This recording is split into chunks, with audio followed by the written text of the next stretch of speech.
러일 전쟁에 관해서 우리가 잘 모르는 얘기 두 가지로 시작하겠습니다. 1903년부터 1906년까지 러시아 전역에서는 유대인들에 대한 대량 학살이 벌어졌습니다. 우크라이나의 오데사에서만 약 2,500명의 유대인들이 이유도 없이 살해당했습니다. 이 사실은 전 세계에 알려졌고 모든 유대인들은 분노에 떨었습니다. 러시아와의 전쟁이 임박했음을 이미 알고 있었던 일본은 전쟁에 필요한 돈을 마련해야 했고 그중 상당히 큰 부분은 외국으로부터 조달해야 했습니다. 당시 일본은행 부총재였던 다카하시 코레키오는 런던으로 날아갔고 거기서 미국의 은행가였던 제이콥 쉬프를 만났습니다.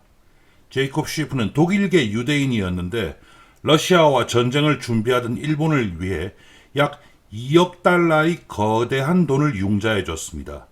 일본이 전쟁을 치르는 데 있어서 이 돈은 결정적인 도움을 줄 수 있었습니다. 사진 한 장 더 보시겠습니다. 이 사진은 1904년 러일 전쟁이 한창 진행 중일 당시에 만주의 선양 남부 사하에서 전투를 치른 후에 찍은 일본군의 사진입니다. 평상시 엄격한 제식을 강조하는 일본군의 모습과는 달리 이들의 모습은 아주 평온해 보입니다. 그리고 잘 보시면 이들 속에 외국인으로 보이는 사람들이 대부분입니다. 이들은 이 전쟁과 무관한 미국, 영국, 프랑스, 독일, 오스트리아, 이태리, 오스만 투르크, 스웨덴 이런 나라들에서 온 군인들이었습니다. 서양 제국의 군인들은 이 전쟁에 자신의 참관단을 파견해서 전황을 살피고 또 현대적인 전쟁의 양상을 관찰했으며 이에 따라 새로운 전술과 전략을 계획하는 데 있어서 참고가 되고자 했던 것입니다. 그리고 이들 중에는 우리가 잘 아는 메가드 장군의 아버지인 아서 메가드도 포함되어 있었습니다. 러일 전쟁은 우리가 아는 것보다 훨씬 복잡한 내용을 담고 있습니다.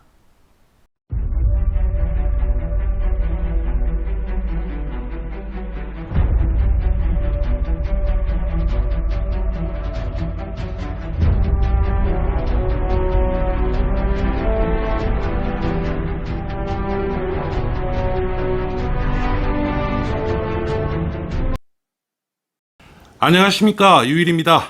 이 편에서는 예고 드린 바와 같이 러일 전쟁에 대해서 알아보겠습니다. 러일 전쟁은 앞에서 설명해드린 청일 전쟁하고는 아주 다른 전쟁입니다. 청일 전쟁으로 인해서 중국은 한반도에서 수천 년간 누려왔던 특권을 잃었다고 볼 수 있습니다. 그런데 러일 전쟁은 일단 세 개의 나라가 운명을 아예 달리했던 사건입니다. 여기서 세 개의 나라라고 하면 러시아, 일본, 그 다음에 우리나라가 되겠죠. 그리고 그레이트 게임의 마지막을 장식했고 또 동아시아의 맹주로 부상한 일본이 이제 세계적으로 완전히 인정을 받게 되는 전쟁이었습니다. 실제로 러일 전쟁이 없었더라면 어떻게 되었을까? 역사의 가정은 없습니다만은 우선 1917년 러시아 혁명 또한 다른 방향으로 흘렀을 수도 있고요.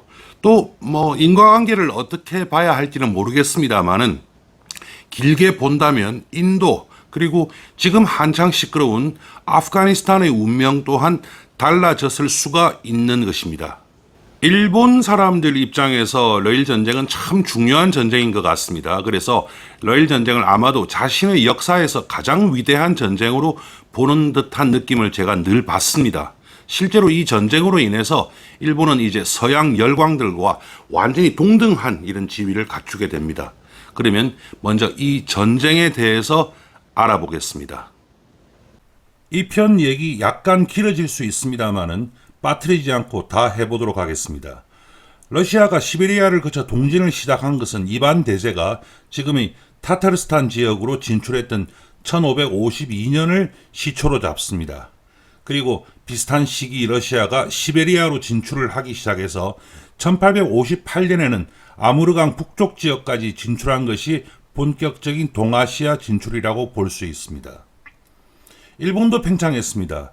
1875년 우리나라에 왔던 강화도 사건, 그리고 그에 이은 강화도 조약, 1894년의 청일전쟁 그리고 1895년의 대만 정복 같은 사건들이 일본 확장 정책의 과정이라고 볼 수 있습니다. 이렇게 두 나라가 하나의 점을 향해서 다가오기 시작하면 어차피 충돌은 불가피한 것이죠. 또 두 나라 모두 이런 상황을 잘 알고 있었습니다. 단지 그 충돌을 해소하는 과정이 전쟁이 될 것인가 아니면 평화적인 협상에 의한 것인가에 대한 차이밖에 없었던 겁니다. 이런 상황에서 우리가 러시아가 왜 동아시아에 그렇게까지 힘을 쏟았는지에 대해서 생각해 봐야 됩니다. 러시아는 크리미아 전쟁 이후에 어떻게든 얼지 않는 항구, 즉 부동항을 얻는데 모든 힘을 다 바쳤고 이것을 막기 위한 영국의 대응이 바로 그레이트 게임을 가져왔던 겁니다. 러시아의 함대가 상시적으로 쓸 수 있는 부동항이라면 대략적으로 한 4군데 정도를 떠올릴 수 있습니다. 제가 마우스 포인트로 그려가면서 말씀드리겠습니다. 첫 번째가 이 발트해입니다. 발트해는 일종의 내해입니다. 그래서 리가 등을 통해서 나갈 수 있습니다. 그렇지만 이 바다를 통해서 이제 대양으로 나가고 싶으면 먼저 언제나 러시아의 적대적이었던 스웨덴이 있고 그 다음에 한때나마 강국이었던 덴마크가 있습니다. 그리고 열강 중에 하나인 독일 해군이 있고 또 이것을 다 물리치고 나가더라도 바로 여기에 영국 해군이 막강하게 자리하고 있었습니다. 두 번째 길은 흑해입니다. 흑해의 오데사를 중심으로 한 좋은 항구에서 출발할 경우 흑해 함대는 먼저 보스포러스 해협과 다다넬스 해협을 통과해야 되고 또 여기 키프로스에는 언제나 영국 해군 기지가 지금도 있습니다. 이런 것들을 다 통과한다고 하더라도 또 여기 지브랄터에서 영국 해군은 철저하게 다 막아버리고 있습니다. 그래서 러시아가 생각했던 것이 바로 인도입니다. 이 때문에 러시아는 중앙아시아에 진출을 했는데 그러면 확장을 시도했지만 영국은 아프가니스탄에서부터 철저하게 다 막아버렸습니다. 그러니까 여기도 안 됩니다. 마지막으로 남은 것이 바로 한반도와 중국이었습니다. 그러니까 러시아가 한반도에 대해서 관심을 가지는 것은 아주 당연한 일이었고 그래서 우리나라 제주도를 러시아는 잠시나마 점령했고 심지어는 일본의 대마도에까지 상륙한 적이 있습니다. 실제로 러시아는 그 당시 우리나라 남해안 일대에 진도, 추자도, 거금도, 그 다음에 장도 이런 섬들에도 큰 관심을 가졌고요. 부산의 영도, 그 당시 이름으로 저령도를 조차하려고 했고 또 울릉도에도 관심을 가졌을 정도입니다. 그리고 러일 전쟁 직전에는 용안포를 점령하기까지 했던 것입니다. 이렇게 러시아가 힘을 뻗치기 시작을 하니까 일본은 당연히 상황을 엄중히 봤죠. 그리고 또 한 나라가 아주 위협을 느꼈습니다. 그게 바로 영국이었습니다. 러시아가 제주도를 한 달 동안 점령했던 적이 1885년 10월경의 일입니다. 그런데 영국은 러시아가 우리나라 부근에 왔다 갔다 하던 시기인 1885년 3월에 우리나라의 거문도를 점령해버리고 거기에 자신들의 군항을 건설했습니다. 러시아의 남하를 막기 위한 행동이었습니다. 그 이후에도 러시아는 청일전쟁을 통해서 일본이 획득한 요동반도를 삼국 간섭을 통해서 도로 내놓게 하는데 앞장섰고요. 끝내 1896년에는 우리나라 고종 임금이 아관 파천으로 러시아 공사관으로 아예 거처를 옮겨버리고 1897년에는 그 요동반도에 있는 여순항에 러시아는 함대를 파견하고 1898년에는 우리나라로부터 각종 이권을 넘겨받으면서 한반도 개입을 아주 공식화하는 모습을 보였던 것입니다. 일본은 메이지 유신 이후에 국가적 역량을 강화하고 확장 정책을 펼치기 시작했습니다. 일본이 나중에 중일전쟁 일으키고 또 태평양 전쟁까지 일으켰습니다만은 이때까지만 하더라도 일본이 거기까지 확장할 생각을 한 것 같지는 않습니다. 하지만 처음부터 일본은 만주를 염두에 두고 있었습니다. 일본의 향후 국가 전략에서 만주의 땅과 그리고 그 자원은 아주 필수적인 것이었습니다. 이런 상황에서 일본과 러시아의 충돌이 서서히 이제 가시화되기 시작한 것이 바로 중국에서 일어난 의화단의 난이었습니다. 의화단의 난이 일어나고 중국 내에 있는 외국인들이 학살당하면서 일본을 포함한 서방 8개의 나라가 군대를 파견해서 연합작전을 펼쳤습니다. 그런데 이때 러시아는 17만 7천 명의 군대를 만주로 파병해서 만주를 점령했습니다. 그리고 상황이 정리된 다음에도 철도를 보호한다라는 명목으로 10만 명이나 되는 대군을 그대로 만주에 주둔시켜 놓고 있었고 1903년까지도 철수는커녕 철수 계획조차 밝히지 않고 있었던 것입니다. 이 정도 되면 일본과 러시아의 충돌은 이제 시간 문제에 불과한 것이죠. 당시 일본과 러시아의 국력이나 군사력을 간단하게 이제 비교해 보면 뭐 국토 넓이는 말할 필요가 없고 인구에 있어서 러시아가 한 1억 3천만 명, 그리고 일본은 대략 한 7천만 명 정도였습니다. 상비군 숫자는 러시아가 140만 정도, 그 다음에 일본이 120만 정도였지만 그 당시까지 일본은 아직 세계적인 전쟁 경험도 없고 또 대신 러시아는 이미 나폴레옹 전쟁에서도 이기고 그 이후에도 수많은 전쟁 경험을 가지고 있었습니다. 물론 무장이나 지휘관의 능력 등에 있어서도 누구나 러시아를 우위로 봤습니다. 그래서 당시 런던의 도박사들은 이 전쟁에 대해서 돈을 걸었습니다. 그런데 그 돈은 승리자를 맞히는 도박, 그러니까 누가 이길 것이냐를 맞히는 도박이 아니고 그저 러시아가 일본에 언제 이길 것인가를 가지고 돈을 걸고 있었던 겁니다. 누구나 러시아가 일방적으로 이길 것이라고 낙관하고 있었습니다. 객관적인 전력만을 놓고 딱 비교를 했을 때 그 당시 일본은 아직 러시아와 전쟁을 할 상대는 되지 않았습니다. 그런데 일본은 러시아의 전력을 아주 세밀히 관찰했고 또 그 과정에서 러시아가 아닌 다른 경쟁국들, 특히 영국의 정보는 상당히 중요했습니다. 그래서 러시아가 극동에 어느 정도의 군사를 동원할 수 있는지에 대해서 아주 치밀한 계산이 있었던 것입니다. 이렇게 해서 객관적인 전력으로는 비교가 되지 않았지만 전쟁의 결과는 도저히 알 수 없는 상태가 되어버리는 것입니다. 얘기 약간 길어질 수 있지만 상세하게 말씀드리겠습니다. 대략 세 가지 정도 얘기인데요. 먼저 전쟁 자금과 관련한 얘기, 그 다음에 동맹과 관련한 얘기, 그리고 전쟁 전 두 나라가 마지막으로 협상을 했던 얘기입니다. 제국주의 국가들은 언제나 막강한 군사력을 자랑합니다. 하지만 이들 제국주의 국가들은 그 군사력을 한 군데 집중하기가 쉽지 않습니다. 워낙 세계 곳곳에 이곳저곳에 버려놓은 일들이 많아서 그런 겁니다.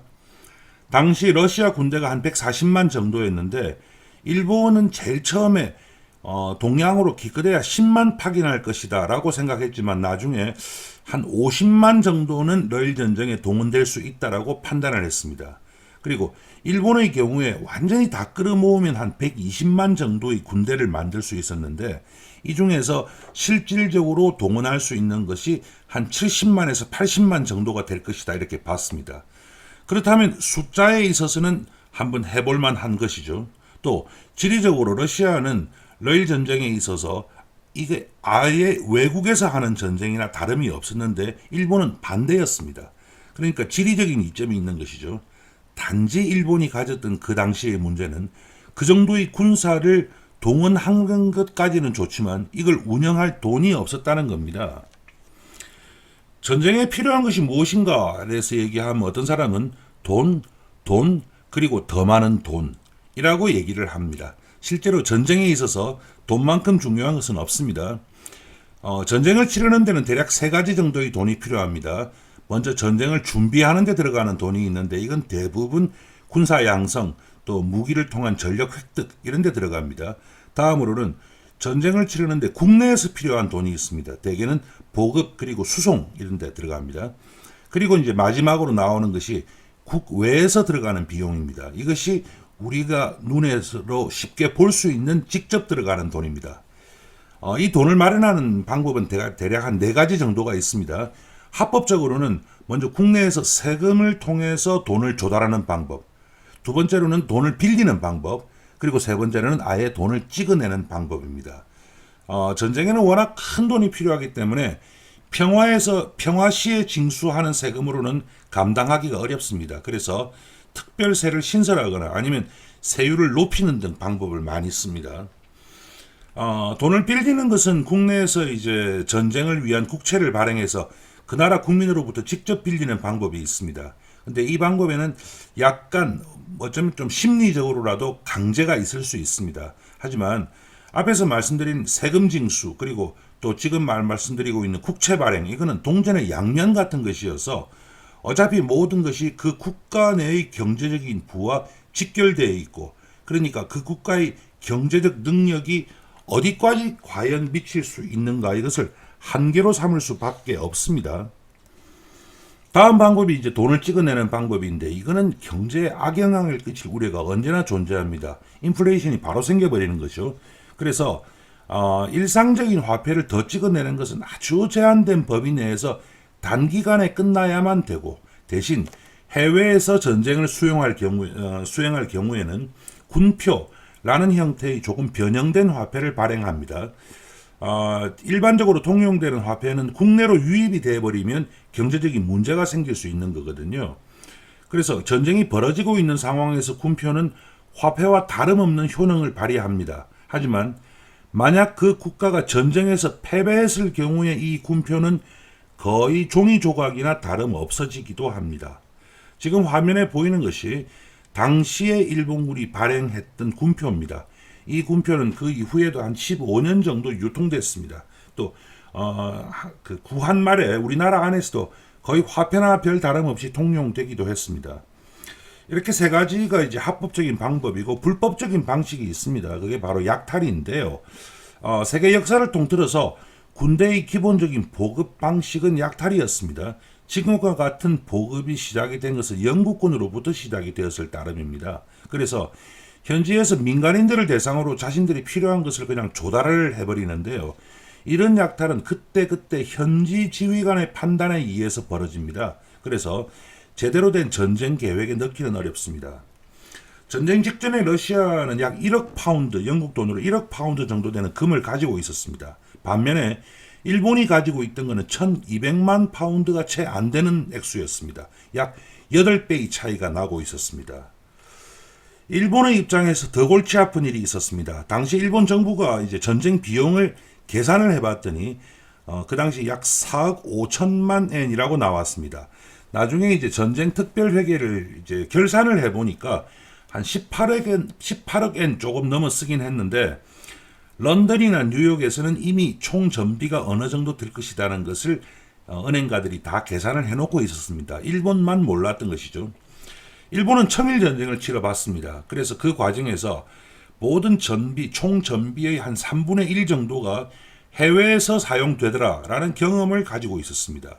그렇다면 당시 일본의 계산, 즉 4억 5천만 엔이라고 하더라도 대략 한 1억 5천만 엔은 외국에서 사용되어야 한다라는 결론이 나오는데 지금 보이는 일본은행, 당시 일본 중앙은행이 보유하고 있던 정화가 5천만 엔이 안 되는 수준이었습니다.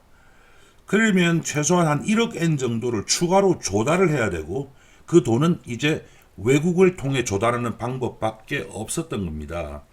그래서 일본이 외국의 공채를 모집하기로 했습니다.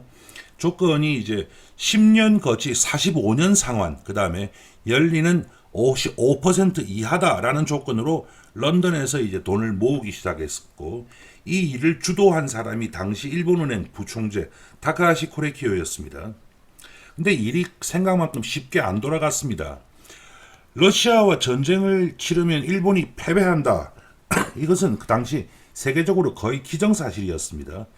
그러다 보니까 새로운 국채는커녕 일본이 이미 발행해서 이미 시장에 유통되고 있던 국채도 가격이 폭락하기 시작했습니다. 일본이 전쟁에 질 것은 분명했고 그렇기 때문에 돈을 받을 수 없다라는 판단을 시장이 한 겁니다. 그러니까 새로운 국채도 당연히 안 팔리죠. 그래서 1차 국채 공모는 런던 시장에서 실패로 돌아갔습니다. 원래 계획은 1000만 파운드의 국채를 런던 채권 시장에서 판매를 하겠다라고 했는데 인수율이 약 2% 정도밖에 안 됐던 겁니다. 1000만 파운드를 발행을 했는데 20만 파운드밖에 인수가 안 됐던 겁니다. 러시아라고 해서 상황이 좋은 건 아니었습니다. 지금 보이는 게 그 당시 제정 러시아 중앙은행인데요. 중앙은행이 가지고 있던 돈은 분명히 일본보다 많았습니다. 하지만 러시아는 일본하고 달리 이곳저곳에 신경 쓸 곳이 너무 많았습니다. 국내 내전이 상시적으로 일어나고 있었거든요. 근데 러시아는 입장이 좀 달랐습니다. 아주 재밌는 얘기인데 러시아도 전쟁을 위한 자금을 외국에서 빌려와야 했습니다. 그런데 가장 기본적인 돈이 어디서 왔느냐 하면 프랑스로부터 왔습니다. 영국이 해군력을 증강시키면서 유럽 열강들을 압도하면서 그렇게 되니까 유럽의 다른 나라들이 새로운 형태의 대비책이 필요해졌습니다. 그래서 이미 1879년에 러시아와 프랑스는 알리앙스 프랑클루스, 즉 일본 표현을 그대로 빌린다면 노블 동맹을 맺어놓고 있었던 겁니다. 독일에서 비스마르크가 은퇴한 1890년에 독일은 러시아와의 재보장 조약 갱신을 거절해버렸습니다. 이렇게 되니까 러시아는 똑 떨어진 외톨이가 돼버리고 그래서 그동안 느슨한 형태로서 동맹을 유지하던 프랑스에 적극적으로 구애해가지고 1894년에 공식적으로 조약을 체결하면서 러시아와 프랑스가 동맹국이 된 겁니다. 이건 뒤에 말씀드릴 영일 동맹에 대한 대응이기도 합니다. 그래서 프랑스는 우선 8억 프랑을 러시아에 빌려줬는데 이게 그 당시에 영국 파운드화로 환산하면 대략 한 3천만 파운드 됩니다. 일본이 처음에 발행한 해외 국채가 1,000만 파운드였는데 실질적으로 인수된 것은 고작 20만 파운드에 불과했습니다. 그러니까 3천만 대 20만, 3천 대 20, 300대 2, 150대 1의 상황이었던 겁니다. 근데 여기서 반전이 일어납니다. 프랑스가 러시아에 8억 프랑을 빌려주고 그리고 나서 나중에 6억 프랑 더 빌려줄게 라고 했거든요. 근데 이 당시 프랑스 시민들이 러시아 경제 상황, 그 다음에 러시아 군사력 저거 보잘것없다라고 경고를 보내기 시작을 합니다. 그러니까 프랑스 은행들이 이상하다라고 했고 프랑스 은행들은 정부의 공식적인 발표라든지 움직임보다 런던 시장의 움직임에 더 신뢰를 보내고 있었습니다. 그래서 6억 프랑을 추가로 국채를 발행해서 그것을 프랑스 은행들이 인수한다라고 하는 계획이 수포로 돌아가 버렸습니다. 러시아가 급하게 됐죠. 그래서 독일로부터 5억 마르크, 이게 영국 파운드화 기준으로 대략 한 2,400만 파운드 정도를 조달했습니다. 하지만 이때 독일은 이미 일본에도 돈을 빌려주고 있었습니다. 반대로 일본 상황은 더 좋아지고 있었습니다. 처음에 일본은 런던 채권 시장에서 국채를 발행했지만 실패했다고 말씀드렸죠. 그래서 독일하고 프랑스에도 자금 융자를 요청했습니다. 그런데 불가능한 일이었습니다. 전쟁에 질 것이 뻔한 나라의 국채, 그러니까 나중에 받기가 거의 불가능할 채권을 살 은행들이 없었던 것이죠. 그런데 당시 일본의 정치가였던 가네코 킨타로가 있습니다. 이 사람은 일본 개화 과정에서 이와쿠라 사절단의 수행원으로 동행해가지고 미국을 방문했고 그 이후에 일본과 미국을 계속 왔다 갔다 하면서 공부는 주로 미국에서 많이 했던 사람입니다. 그리고 이 사람이 대학을 하버드를 졸업을 했는데요.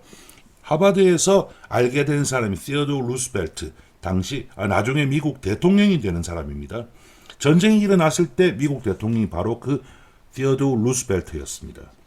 가네코 킨타로는 미국으로 가서 루스벨트 대통령을 먼저 만나고 그 지원을 받아가지고 미국 전역을 돌면서 일본 상황을 설명하고 그래서 미국 은행가들이 일본을 보는 시각이 달라지기 시작했습니다. 그래서 뉴욕에 있는 은행가들이 일본에 대해서 조언을 몇 가지 했습니다. 그래서 우선 채권 액면가를 낮춰라. 그 다음에 일본 관세 수입을 담보로 제공하는 것은 어떤가? 라고 했습니다. 이 결과로 일본은 런던에서 한 달 이상 협상을 해가지고 겨우 500만 파운드 외채 발행을 성사시켰습니다. 이 500만 파운드의 일본 국채를 일괄 인수한 것이 바로 지금도 우리가 쉽게 만날 수 있는 홍콩 상하이은행 HSBC입니다. HSBC 런던 지점이었고 그 당시 결정을 한 사람이 유엔 캐머런이라고 하는 사람인데요. 몇 년 전까지 영국 수상이었던 데이비드 캐머런, 이 사람이 고조부입니다. 유엔 캐머런은 이 과정에서 제가 티즈에서 설명드릴 것 같이 뉴욕의 은행가 제이콥 쉬프를 소개했고 유대인이었던 쉬프가 당시 러시아 내부의 유대인 학살에 반감을 가져서 일본에 대해서 상당히 큰 돈을 융자해 주겠다고 약속한 겁니다. 러일 전쟁이 실제로 발발한 것은 일본이 공격을 개시한 1904년 2월 6일로 봐야 합니다. 하지만 국채 발행과 인수에 관해서 계약을 체결한 것은 이보다 훨씬 뒤인 5월 2일입니다. 그러니까 일본은 약 3개월 동안 전쟁 자금에 대한 뚜렷한 보장도 없이 전쟁을 치렀던 겁니다. 일본이 처음에 국채를 발행할 때 제시한 조건은 연리 5% 이하였지만 이 정도의 인수할 은행은 없었습니다. 그래서 6%로 이자율을 올렸고 또 처음부터 할인을 해서 발행을 했습니다. 그래서 실질적으로는 거치 기간도 없이 바로 7년 상환에 무려 연리 7.4% 정도가 되는 좋지 않은 조건이었습니다. 그리고 또 이 돈은 담보가 바로 일본의 관세 수입으로 잡혀 있었습니다. 어차피 관세는 서방 열강 회사들이 일본과의 교역에서 내는 돈입니다. 그러니까 미국이나 영국의 은행들도 이 돈의 회수에 대해서 별다른 걱정을 할 필요가 없는 것이죠. 그래서 런던에서는 공모를 했더니 26대 1, 그 다음에 뉴욕에서 3대 1의 응모율을 보이면서 국채 발행은 성공한 겁니다. 전쟁이 진행되면서 일본의 승리가 눈에 보이기 시작했죠. 그러니까 서방에 있는 은행들의 시각도 달라져서 1904년 11월에 여순왕 전투가 딱 끝나니까 일본 국채의 액면 이자율이 4.5%까지 떨어졌습니다. 원래 이제 6%인데 실질적으로 7.4%였거든요. 7.4가 전쟁의 한 전투에서 이기니까 4.5로 떨어지고 또 그 채권도 전량 독일 은행들이 컨소시엄을 이루어 가지고 인수 다 해버렸습니다. 그 다음에 1905년 9월에는 4%까지 또 떨어졌습니다. 그리고 이때는 담보도 없었습니다. 이게 이제 전쟁 중에 발행한 마지막 국채였는데 이제 이 국채는 국제적인 금융 자본인 로스차일드 패밀리, 그 다음에 베어링 패밀리가 공동으로 전액 인수했습니다. 사실 로스차일드가는 전쟁이 끝난 이후에 전후 재건을 위한 돈도 빌려줬고 또 1910년에 한일 합방을 할 때 일본이 돈이 필요했습니다. 그게 이제 액수가 한 4억 5천만 프랑 정도 되는데 이것도 로스차일드가가 빌려줬습니다. 이렇게 해서 이제 일본은 총 6차례에 걸친 국채 발행을 통해 가지고 약 1억 3천만 파운드, 총 한 13억 엔의 국채를 발행하고 그중 2차례는 실질적인 전비 조달이 아니고 더 좋은 조건으로의 전환 발행이었습니다. 전쟁이 끝나고 나서 전쟁 특별회계를 결산을 해봤더니 전비 총액이 한 18억 3천만 엔 정도가 됐는데 그렇다면 일본은 전체 전쟁 비용에서 한 3분의 2 정도를 국채 발행을 통해서 조달한 것이고 여기에는 유대 자본의 적극적인 도움이 있었다라고 말씀을 드려야 합니다. 1903년 당시 일본의 일반 회계 수입이 기껏해야 한 2억 6천만 엔 정도입니다. 그렇다면 일본이 5년간의 세수를 모두 이 전쟁에 다 퍼부었던 겁니다. 지금 우리나라가 이제 1년 예산이 한 550조 원 정도가 되는데 이 안에는 이제 세수도 있고 국채도 포함됩니다만은 일단 뭐 모두가 세수라고 가정하고 대략적으로 우리나라 현재 상황을 보면 한 2,700조 원 이상을 전쟁에 투입한 거로 보면 됩니다. 그렇게 되면 이제 좀 여기 우리 피부에 와닿게 말씀을 드리면 작년에 우리나라 국민 한 사람이 세금이나 4대 보험 등 명목으로 각종 공공으로 내는 돈이 평균 1,000만 원을 한 사람당 조금 넘습니다. 근데 이게 5천만 원 이상이 됐다고 보면 됩니다. 러일 전쟁이 불과 한 1년 반 정도 기간이었거든요. 그러면 그 기간 동안에 우리나라 모든 국민이 1인당 5천만 원을 세금으로 내야 했다라고 계산하면 정말 이 전쟁이 일본의 입장에서는 정말로 국운을 건 전쟁이었다는 걸 알 수 있습니다. 나중에 일본은 이 전쟁이 끝나고 나서 러시아로부터 배상금을 받지 못했습니다. 그래서 이 빌린 돈을 나중에 갚아야 했습니다. 그래서 그 과정에서 돈이 필요했기 때문에 그때까지 자본가들이 만들었던 철도를 모두 국유화를 했습니다. 그리고 이 채권은 1차 대전 이후에 일본이 경제적으로 아주 비약적인 발전을 이루면서 다 갚을 수 있었던 것입니다. 돈 얘기는 이 정도로 하고 이제 또 다른 얘기합니다. 바로 영일 동맹에 관한 겁니다. 앞에서 러시아와 프랑스 간의 노블 동맹에 대해서 말씀드리면서 제가 그와 반대되는 개념으로 영일 동맹에 대해서 말씀드린 적이 있습니다. 신기할 만큼 영국과 일본은 이익 충돌이 없었습니다. 아마도 공동의 적이 있었던 것이 가장 큰 이유가 아닐까 하는데요. 초창기 영국과 일본의 공동의 적은 청나라였습니다. 그리고 나서 청나라가 청일 전쟁으로 물러가고 나서는 이제 러시아가 되었던 겁니다. 최초의 이 동맹을 구상을 나온 것은 1895년에 있었던 삼국 간섭이었습니다. 피를 흘려서 전쟁의 대가로 얻은 땅을 도로 내놓으라 하니까 일본 내부에서는 국민들이 격한 감정을 내놓았습니다. 근데 정치가들은 상황을 아주 냉정하게 바라보고 있었습니다. 그러니까 쉽게 얘기를 하면 우리가 우리만으로 되는 일은 없다라고 하는 것을 알게 됐던 겁니다. 그래서 먼저 영국의 여론을 주도한 것이 아주 그 유력 신문인 타임스하고 텔레그래프였습니다. 이 신문들은 일본의 능력과 향후 발전 가능성을 아주 높이 평가하면서 동맹의 가능성에 대해서 얘기를 내놓기 시작했던 겁니다. 분위기가 이렇게 이제 런던에서 형성이 되고 있을 때 일본에서 움직인 사람이 있었습니다. 바로 오쿠마 시게노부 이 사람이었는데요. 이 사람은 영국과 비슷하게 일본의 아사히 신문 그다음에 요미우리 신문에다가 당시 상황을 설명하면서 이에 따라서 일본의 유력 언론들이 영국과의 동맹을 옹호하면서 이 영일 동맹이 서서히 가시화되어 나갔던 겁니다. 그 이후에 러시아가 동아시아 그리고 한반도와 만주 진출이 가시화되면서 이 사람들은 이제 동맹의 필요성을 더 크게 느끼기 시작했고 양국 간의 협상이 시작되었습니다. 초기에 협상은 생각만큼 쉽게 진행되지는 못했습니다.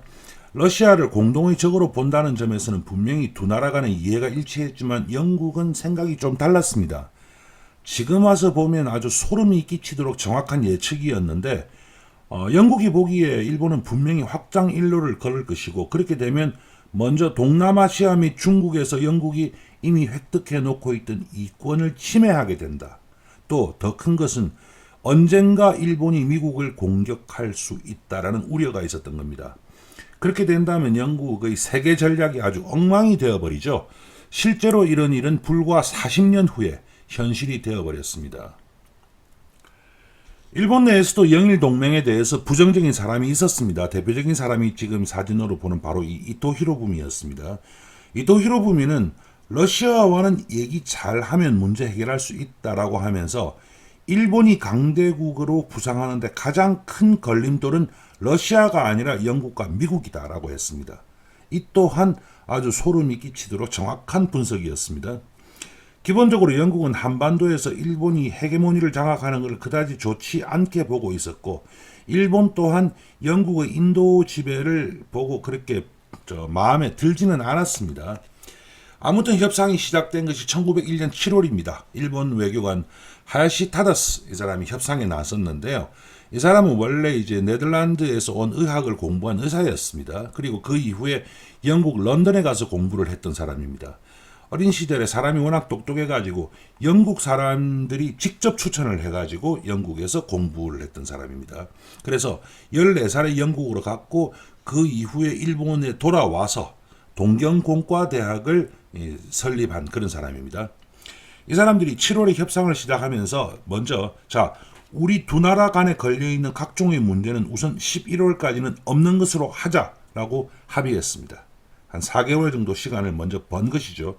근데 그때 이토 히로부미가 런던에다가 전문을 보내가지고 우선 내가 러시아와 협상을 좀 해볼 테니까 일단은 거기서 멈추고 있으라 라고 했습니다. 근데 반대 세력 그러니까 러시아와의 그 전쟁을 이미 머리에 두고 있던 세력들은 거기에 대해서 당연히 반대 의견을 내놓아서 협상은 그다지 빨리 진행되지는 않았지만 어느 정도 진행은 가능했습니다. 협상이 좀 지지부진했고 또 일본이 러시아와 협상을 한다는 것을 정보망을 통해서 영국이 알게 돼서 불만을 표시하면서 결렬될 뻔했습니다. 그렇지만 어쨌든 협상은 다시 재개돼서 영국과 일본은 동맹을 맺게 되었던 겁니다. 서양 세력의 동양 진출 이후에 서양 국가하고 동양 국가가 동등한 조건으로 동맹이나 조약을 맺은 게 이때가 처음입니다. 이렇게 해서 두 나라는 일단 5년간 유효기간 내에서 두 나라 중 하나가 제3국과 전쟁을 치를 경우 상대방은 직접 참전을 하든지 아니면 최소한 중립을 지킨다라는 것을 약속했습니다. 특히 아주 중요한 내용인데요. 영국은 청나라에 대해서 그리고 일본은 조선에 대해서 각각의 특수한 이익, 즉 영어로는 special interest라고 표현하고 있습니다만은 그 특수한 이익을 가진다라고 규정하고 있었던 겁니다. 동맹이 체결되었을 때 영국 내에서는 많은 사람들이 동양의 미개한 나라와 동맹을 맺었다라는 사실을 비웃기도 했는데 사실은 전체적으로는 환영하는 분위기가 꽤 많았습니다. 지금 보이는 사파 두 개가 왼쪽에 있는 것은 영국 신문에 당시에 나온 것이고 오른쪽은 이제 일본 신문에 나온 건데요. 영국 신문에 나온 것 중에 밑에 보면 조그만 글씨로 그 뭔가 있죠. 이게 이제 뭐냐면 러드야드 키플링이라고 하는 시인이 이 영일 동맹을 축하하면서 시를 썼습니다. 근데 이 시에 읽어보면 When two strong men stand face to face, though they come from the ends of the earth라고 해가지고 세계의 끝에서 온 두 강자가 서로 대면할 때라는 말을 쓰고 있습니다. 일본을 이미 세계의 강자로 봤던 겁니다. 일본에서는 뭐 영일 동맹을 너무 선호했죠. 지금 오른쪽에 있는 사파인데요. 당시 일본 신문이 영일 동맹을 축하하면서 그린 겁니다. 우리나라 사람 입장에서 보기가 그렇게 편한 그림은 아닙니다만은 왼쪽에 있는 사람이 이제 오른쪽에 있는 사람이 영국의 그 전통적인 캐릭터인 브리테니아입니다.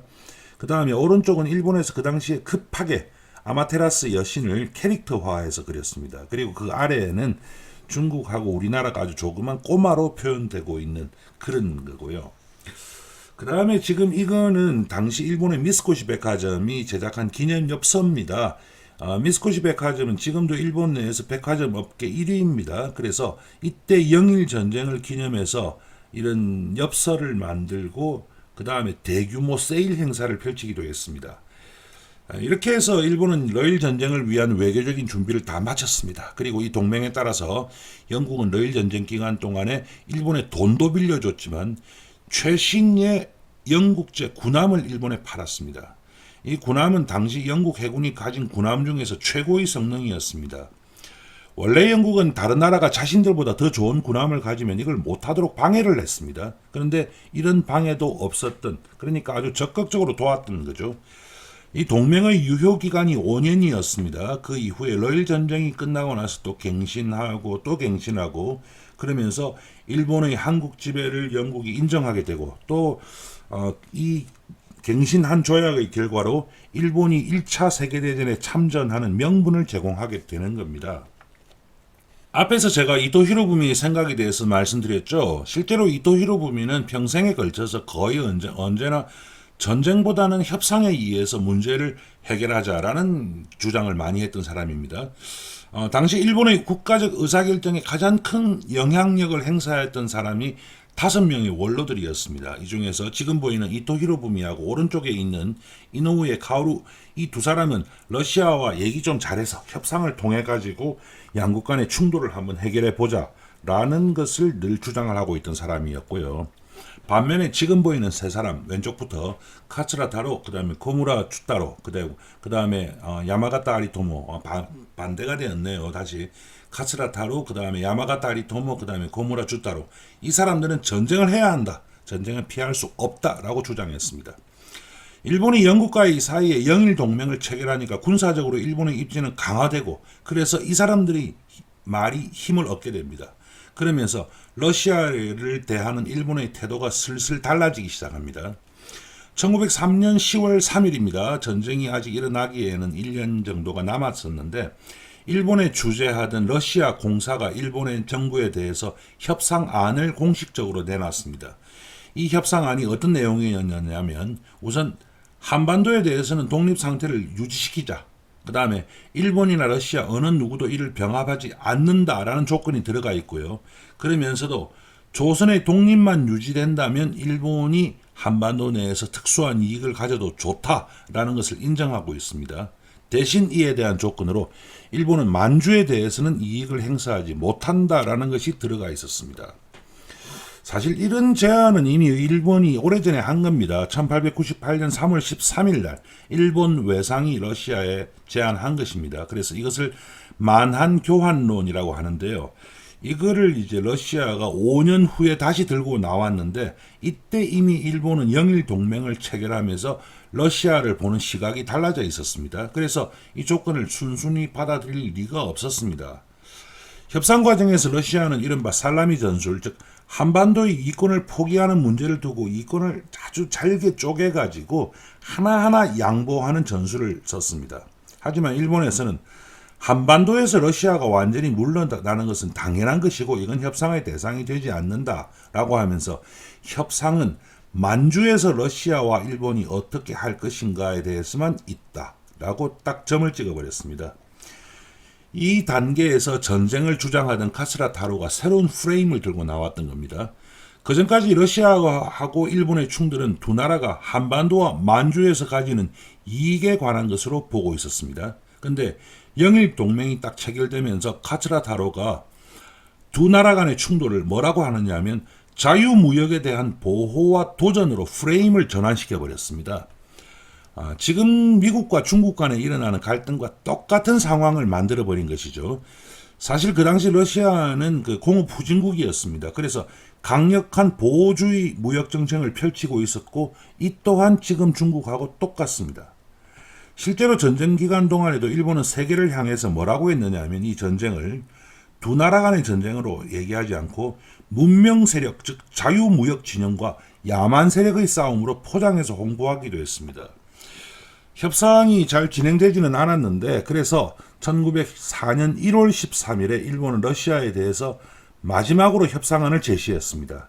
내용은 딱 하나였습니다. 자, 조건 없이 러시아는 한반도에서 떠나라라고 한 것입니다. 그러니까 한반도는 말할 필요도 없이 일본의 것이고 만주 문제는 이제 다시 얘기해보자 라고 했던 겁니다.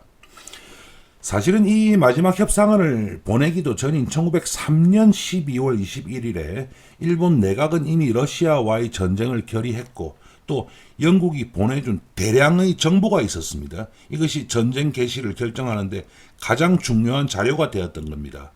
그리고 1904년 2월 4일이 일본이 제시한 러시아의 응답 기한이었습니다. 근데 아무런 응답을 받지 못했고 그러니까 2월 6일 날 러시아에 주재하던 일본 대사가 본국으로 소환되고 외교적 해결 방법은 없어져 버리고 이날부터 실질적인 전투 행위가 시작됩니다. 네, 많은 전투들이 있었습니다. 그 중에서 아주 중요한 전투들이 몇 개 있었는데요. 그 중에서 제가 보기에 특히 우리나라와 관련해서 가장 중요한 전투가 바로 스시마 해전입니다. 그리고 우리에게는 또 그다지 잘 알려지지 않은데 울산 해전도 있었습니다.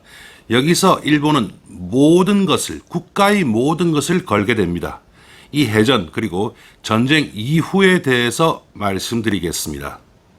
전투는 일본과 러시아 사이에서 벌어졌습니다. 하지만 여기서 우리가 알아야 하는 내용 하나 먼저 얘기하고 넘어가도록 하죠. 우리나라가 과연 이 전쟁에서 어떤 태도를 보였던가에 관한 건데요. 우리나라 고종임금은 처음부터 러시아에 대해서 좋은 감정을 가지고 있었습니다.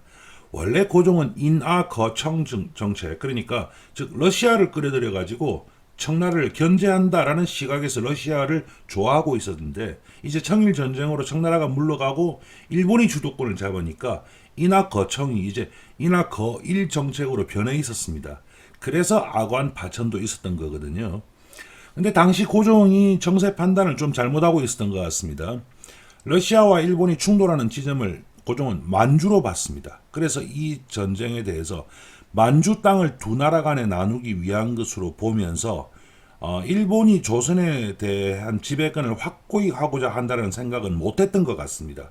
그래서 엄정 중립을 지키는 것이 조선을 안전하게 하리라고 생각을 했는데 그러면서도 러시아 편을 들었어요. 그래서 실제로 이 전쟁 과정에서 함경도의 포수를 무려 17,000명이나 러시아군에 소속시켜가지고 일본의 연해주 침입을 격퇴시키는 전공을 거두기도 했습니다.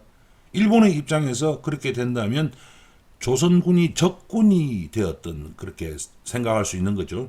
반대로 또 우리나라 남부 항구는 일본이 전쟁 물자를 운송하는데 마음대로 사용을 했습니다. 우리나라 사람도 동원했고요. 하지만 그 당시 우리는 이 전쟁에 결정적인 영향을 미치기에는 너무 힘이 없었습니다. 수많은 전투들을 모두 열거하기는 어려워서 핵심적인 몇 개만 간략하게 소개하겠습니다. 먼저 두 나라의 전략 목표에 대해서 말씀드리겠습니다. 일본이 당시 가지고 있던 해군 함대가 3개가 있었습니다. 그래서 우선 1함대와 2함대를 동원해서 여순, 지금 이제 마우스 포인트로 보이는 여기입니다.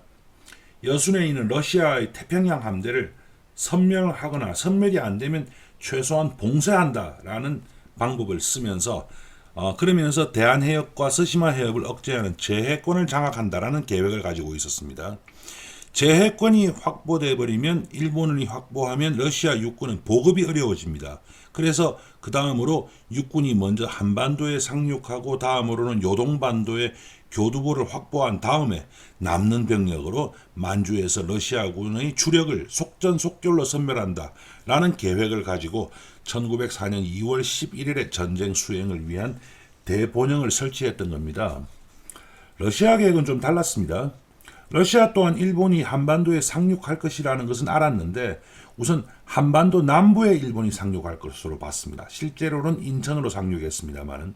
그래서 압록강 부근에서 자기들 군대를 이제 집결시켜 놓고 일본군의 북상을 천천히 저지하면서 자신들의 피해를 최소화하면서 하얼빈까지 후퇴를 했다가 일본군의 보급선이 늘어났을 때 보급을 끊으면서 일본군을 섬멸한다라는 계획이었습니다. 그리고 태평양 함대는 바로 전쟁을 치르지 않고 기다리다가 당시 러시아로 잠시 돌아갔다가 여순항으로 귀향하고 있던 대형 전함이 귀향하면 그때 가서 결전을 치러서 일본군을 섬멸한다라는 생각을 갖고 있었던 것입니다. 이 전략은 원래 이제 러시아가 나폴레옹이 러시아를 침공했을 때 썼던 전략하고 상당히 유사합니다. 실제로 러시아는 나폴레옹 전쟁에서 이겨가지고 유럽의 열강으로 떠올렸던 것이 1814년이고 이 전쟁이 1904년 그러니까 90년 후의 일인데 이 과거에 상당히 집착하고 있었고 각종의 군사 전략 또한 비슷하게 갔습니다. 전 세계의 이목이 집중됐습니다. 일본에만 하더라도 13개 국가의 군인들 70명 이상이 파견돼서 전쟁 진행을 잘 지켜봤습니다. 영국, 미국, 독일, 오스트리아, 스페인, 이태리, 그 다음에 스위스, 스웨덴, 거기다가 브라질, 칠레, 아르헨티나, 오스만 투르크 이런 나라들은 이 전쟁과 관계가 없거든요. 그런데 이 나라의 그 국가들도 이런 국가들도 군인들을 파견해서 구경하라고 했습니다. 러시아에도 참관 군인들이 파견됐습니다. 미국, 영국, 스웨덴, 독일, 또 특히 노르웨이와 불가리아 군인들이 파견됐거든요. 그래서 이 사람들은 앞으로 전쟁에 있어서 기관총이라고 하는 것이 얼마나 중요한 걸 알게 되었고요. 또 기병은 앞으로 별 소용이 없게 되겠다라는 것도 알게 됐습니다. 그리고 이 사람들이 이후에 작성한 보고서가 나중에 1차 대전 전술 계획에 적극적으로 반영이 되는 겁니다. 그렇게 해서 1904년 2월 6일에 일본 해군이 부산항에 정박 중이던 러시아 민간 선박 2척을 납포하고 2월 8일에 일본군 5만 명이 인천항에 상륙하고 2월 9일에 우리나라 제물포 그 해역에서 첫 전투가 발생했습니다. 기습 공격이었는데요. 당시 그 러시아 태평양 함대의 주력함이 바라크라고 하는 배가 있었는데 그 배가 스코틀랜드에서 만든 겁니다. 그래서 일본이 이미 이 배에 대해서 정보를 다 가지고 있었습니다. 그리고 이제 다음날 2월 10일이 돼서야 선전 포고를 일본이 합니다. 그리고 러시아도 똑같이 선전 포고를 하면서 이제 공식적으로 시작되고 그리고 나서 한 두어 달 있다가 4월 30일에 압록강의 신의주 부근에서 이제 전투가 벌어졌는데 당시 무장의 수준은 뭐 비교도 안 되게 러시아가 우세했습니다. 그러니까 러시아 지휘관이 착각을 했습니다. 그래서 병력을 분산시키는 바람에 일본이 전투에서 이겼습니다. 그래서 4만 2천 명의 일본군이 만주로 넘어갈 수 있었던 겁니다. 그 이후에 전쟁은 주로 만주 땅에서 벌어졌습니다. 계속해서 일본군이 이기기는 했지만 일본군이 이기기는 해도 피해도 아주 컸습니다. 물론 러시아군 피해가 더 컸죠. 그러다 이제 전황을 바꿔놓는 전투가 벌어졌습니다. 바로 여순항을 중심으로 한 여순 공방전인데요. 이 전투는 1904년 8월 1일에 시작해서 다음 해인 1905년 1월 4일까지 계속된 아주 긴 전투였고요. 러일 전쟁 과정에서 가장 길고 또 가장 많은 희생자를 발생시켰던 그런 전투입니다. 지금 보이는 이 사람이 일본군 장군 노기 마레스케라고 하는 사람입니다. 이 사람은 지원 병력을 포함해서 최대 15만 명을 전투 하나에 다 투입해 버렸습니다. 러시아도 5만 명이나 투입했습니다. 끝없이 공방전이 계속돼서 일본군은 공식적으로 사상자가 5만 7천 명, 죽은 사람만 1만 4천 명입니다. 그 다음에 러시아도 5만 명 투입해서 전사자가 1만 6천 명입니다. 그리고 부상자가 또 6천 명이거든요. 이 정도가 되면 양측 누구도 이겼다고 할 수 없습니다. 그래서 마지막까지 싸웠던 러시아군은 어쩔 수 없이 항복했는데 항복했을 당시의 그 식량 잔량을 보니까 대략 한 달은 더 싸울 수 있었다고 합니다. 아무튼 이렇게 해서 일본은 이 전투에서 이겼고 이때부터 런던 채권 시장에서 일본 국채가 잘 팔리고 액면 수익률도 막 내려가기 시작을 하는 겁니다. 이 전투 과정에서 벌어졌던 203 고지 전투, 이것도 그냥 시체를 장벽 삼아 전진했다라고 볼 수밖에 없는 전투입니다. 전투는 바다에서도 벌어졌습니다. 1904년 8월 11일이죠. 황해하고 산동반도 지역에서 벌어졌던 황해해전. 여기서 일본군은 전투 자체는 이겼지만 별로 이익을 거두지는 못했습니다. 하지만 이 전투를 통해서 교훈을 알게 되었고 그것으로 나중에 스시마 해안에서 대성을 거둘 수 있었던 겁니다. 그러니까 전략적 승리죠. 그리고 같은 시기인 8월 14일에 울산 앞바다에서 벌어진 울산해전에서도 일본군은 이겼습니다. 우리나라 울산을 얘기합니다. 그래서 육상에서 거둔 거의 마지막 승리가 봉천 전투였고요. 그래서 이게 1905년 2월 10일부터 3월 10일까지 있었던 전투인데 양측의 육군이 정말 모두 마지막 힘을 쏟아부었습니다. 그래서 일본군은 이 전투에서 러시아군보다 훨씬 더 많은 전사자와 부상자를 기록했는데 러시아군은 또 무려 2만 8천 명이 항복하는 바람에 포로로 잡혔습니다. 아무튼 이 전투를 통해서 러시아 육군은 퇴각했습니다. 이제 남은 것은 마지막 전투인 스시마 해전입니다.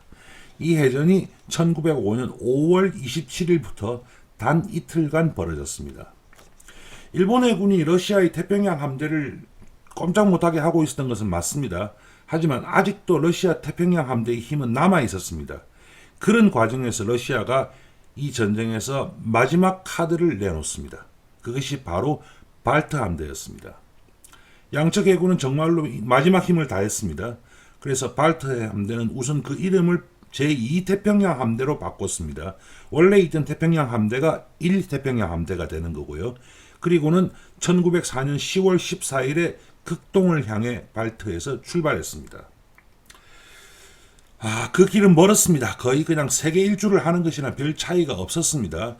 지금 보면 이제 이 지도에서 파란 선과 빨간 선이 나오죠. 그런데 파란 선은 저 밑에 아프리카를 완전히 돌아서 가고 있는 것으로 나오고 빨간 선은 수에즈 운하를 통과하는 것으로 나옵니다. 이게 이제 우리가 잘못 아는 건데요. 우리가 일반적으로 알기에 당시 이제 발트 함대가 영국이 러시아 함대의 그 수에즈 운항을 거부했다라고 하는데 그렇지가 않습니다. 원래 러시아 함대의 배가 흘수선, 그러니까 배 깊이가 수에즈 운하를 통과하지 못하는 규모입니다. 그래서 지금 빨간선은 뒤에 출발한 러시아 작은 배들이거든요. 이 배들은 수에즈 운하를 잘 통과했습니다. 러시아 입장에서 이 함대를 일단 보내고 그 다음에 브라디보스톡에 숨어있던 태평양 함대하고 힘을 합쳐서 일본 해군을 섬멸시킨다라는 계획이었고 당시 전투력이나 지휘관 능력을 보면 충분히 가능한 일입니다. 그리고 일본 또한 이 함대가 출발했다, 어디까지 오고 있다, 규모가 어느 정도다 다 알고 있었습니다. 그리고 영국이 중간중간에 일본에 이제 정보를 보내주고 있었던 거거든요. 당시 일본 연합함대 사령관이 이 도고 헤이아치로 이 사람입니다. 이 사람은 발트 함대가 막상 오면 일본이 절대 못 이긴다는 사실을 잘 알고 있었습니다. 그때까지 일본이 이기고 있던 건 주로 기습에 의해서 제해권을 확보했기 때문이었는데 발트 함대가 브라디보스톡에 도착해서 원래 있던 함대하고 힘을 합쳐버리면 일본의 제해권은 즉시 무너져버리고 그러면 만주에 가 있던 일본 육군의 보급이 끊어져 버리는 겁니다. 그렇다면은 발트 함대가 브라디보스톡에 들어가기 전에 격파해야 승산이 있는 것이죠. 누구나 생각할 수 있는 항로를 따라서 중국 상해까지는 잘 왔습니다. 그 다음에 발트 함대에게 주어진 옵션이 3개였던 겁니다. 마우스로 제가 보여드리죠. 그 3개의 길이 지금 이제 지도에서 이제 보이는데요. 먼저 대한해협과 스시마 해협 여기. 두 번째가 혼슈와 홋카이도 사이 있는 스가루 해협. 그 다음에 세 번째가 요 홋카이도와 사린 사이에 있는 소야 해협. 요 세 군데였습니다. 아무튼 이 브라디보스토크까지 발트 함대가 가야 됩니다. 그러면 이 길로 가든지 이렇게 빙 돌아서 요 길로 가든지 아니면 더 돌아서 요 길로 간다 라는 생각을 했던 것이고 당연한 얘기입니다. 어차피 일본이 이 세 개의 해협을 다 틀어막을 해군력은 없었습니다. 그러니까 하나만 선택을 해야 됐습니다. 러시아 또한 이 상황을 잘 알고 있어서 양쪽이 치열하게 이 세 개 중에서 어느 것을 선택할 것인가 결정해야 된 겁니다. 발트 함대 사령관은 참모 회의를 열었는데 대부분의 참모들은 가장 가까운 대한해협과 스시마 해협을 통과해야 한다라는 의견을 내놓았습니다. 실제 전투가 시작된 게 5월 27일인데 이들이 모항을 출발한 것이 그 전해인 10월 14일입니다. 그러니까 이들이 무려 7개월 동안 이 함대가 29,000km를 항해한 것입니다. 피로도가 극에 달해 있었고요. 그래서 하루라도 빨리 브라디보스톡에 들어가서 조금이라도 휴식을 취해야 전쟁이 가능했던 겁니다. 또 석탄 공급이 문제였습니다. 이 배가 인도 차이나의 캄난, 그러니까 나중에 베트남 전쟁에서 유명해졌던 그 캄난을 말합니다. 캄난에서 마지막으로 석탄을 공급받은 후에 러시아 함대는 더 이상 연료 공급을 못 받고 있었습니다. 어차피 러시아는 해외 식민지가 거의 없습니다. 그래서 이 전쟁 과정에서 도움을 줬던 프랑스 도움으로 석탄을 공급받고 있었는데 영국이 프랑스를 압박을 하니까 이마저도 쉽지 않은 상황입니다. 그래서 우선 빨리 연료 공급을 받아야 했던 겁니다. 그래서 5월 25일부터 속력을 늦추고 무전도 끊어버리고 안개가 짙게 낀 야음을 틈타서 모든 함정의 탐조정도 다 꺼버리고 대한해협 통과를 시도했던 겁니다. 일본 해군 또한 세 개 중 하나를 선택해야겠죠. 러시아군의 생각을 알 수는 없었고 그래서 많은 참모들이 대부분이 발트 함대가 아마도 홋카이도와 이 사린 사이에 있는 지금 마우스를 제가 보이고 있죠. 요 소야 해협을 통과할 것이다라고 예측을 했던 겁니다. 그런데 그 사령관 도고 헤이아치로는 아니다. 대한해협을 통과할 것이다. 라고 하고 우리나라 남해에 있는 진해항에다가 함대를 배치했습니다. 근데 러시아가 안 나타났거든요. 그래서 도고 헤이아치로도 내가 생각을 잘못했나 해가지고 소야 해협으로 이동해야 되겠다라고 하면서 대본영에다가 허가를 요청을 했던 겁니다.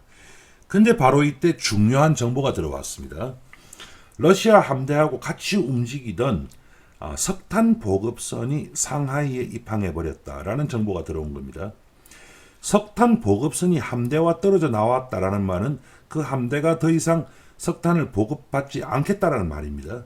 즉 최단 경로를 선택하겠다는 말이었고 그래서 도고 헤이아치로는 모든 함선을 진해만에 준비시킨 다음에 일전을 준비할 수 있었던 것입니다. 해전이 벌어진 것은 5월 27일 새벽 2시 45분입니다. 러시아 병원선이 발견되면서 시작됐습니다. 그리고 실질적으로 본격적인 전투 행위는 오후 1시 55분에 시작됐습니다. 결과 허망했습니다. 두 함대가 진영 정비를 마치는 데는 한 5분 정도밖에 안 걸렸습니다. 그리고 그 다음은 그냥 일방적인 학살이었습니다. 그리고 바로 다음 날부터는 제대로 된 전투가 아니고 도망치는 러시아 군함에 대한 추격전밖에 없었습니다. 이렇게 해서 육군에 이어서 해군마저 박살이 나버리고 러일 전쟁은 끝나게 되었던 것입니다. 러시아 군사력이 괴멸되었습니다. 하지만 일본 또한 더 이상 전쟁을 치를 여력 없었습니다. 그래서 5월에 스시마 해전이 끝난 다음에 일본은 미국에다가 중재를 좀 해주세요라고 요청을 했고 미국이 적극 나섰습니다.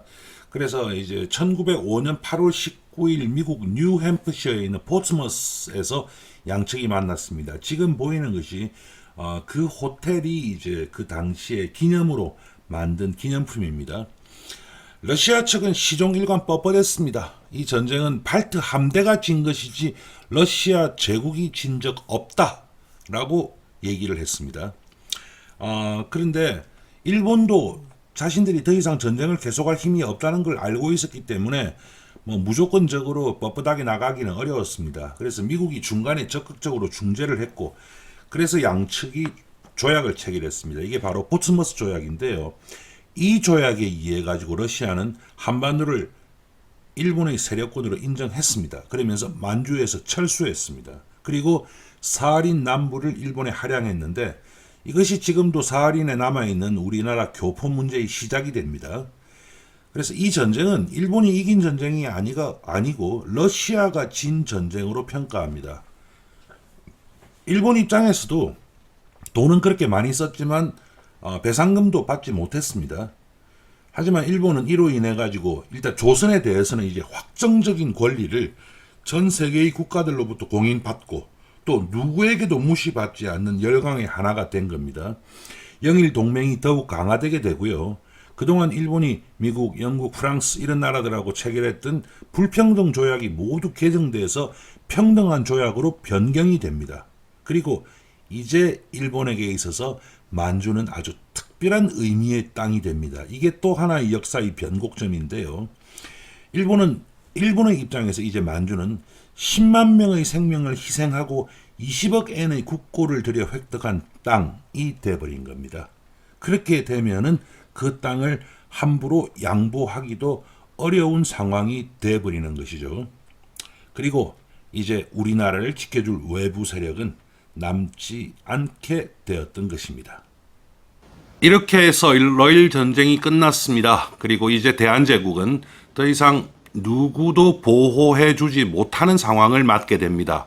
어떻게 본다면 어떤 나라가 꼭 그 누구의 보호를 받아야 된다는 말 자체가 좀 어폐가 있는데요. 어쨌든 세력 균형은 이제 무너져 버리고 조선에 대해서 일본이 가지는 권리는 확정적인 것이 되어버렸습니다. 다음 편은 번외편 한 편 가도록 할게요. 즉 무슨 말이냐면 미국의 태프트, 나중에 대통령까지 했습니다만 태프트, 그 다음에 일본의 카츠라 태프트 밀약에 관한 것을 그 당시의 정치적인 상황, 그리고 미국이나 영국이 우리나라를 보던 시각, 그리고 미국과 스페인의 전쟁, 이 모든 것들과 연관시켜서 말씀드리도록 하겠습니다. 오늘 준비한 건 여기까지입니다. 내용이 좋으셨으면 구독 버튼 꼭 부탁드리겠습니다. 다음 시간에 번외편으로 뵙도록 하죠. 감사합니다.